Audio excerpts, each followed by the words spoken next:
पार्वती ने शिवजी को पाने का अटूट संकल्प तो ले लिया था, लेकिन शिवजी इतने आसानी से नहीं मिलते। उन्हें पाने का एक ही रास्ता था, कठोर से कठोर तपस्या। और पार्वती ने वही किया जो आज तक किसी ने नहीं किया।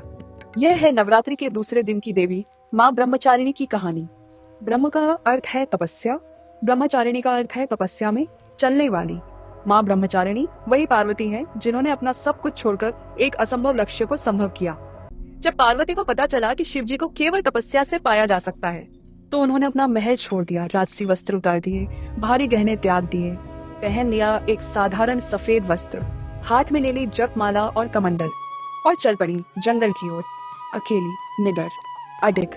पहले कुछ वर्षों तक उन्होंने केवल फल और फूल खाए। फिर फल भी छोड़ दिए, केवल पत्ते खाकर जीवन गुजारा, फिर पत्ते भी छोड़ दिए। इसीलिए उन्हें अपर्णा भी कहते हैं।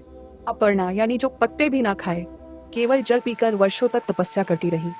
घोर गर्मी में पंचाग्नि के बीच बैठकर ध्यान किया, कड़ाके ठंड में बर्फ में खड़ी होकर तपस्या की, मूसलाधार बारिश में बिना किसी आश्रय के ध्यान में लीन रही। हजारों वर्ष बीत गए, लेकिन संकल्प नहीं टूटा। उनकी इस अटूट तपस्या को देखकर स्वयं ब्रह्मा जी प्रकट हुए।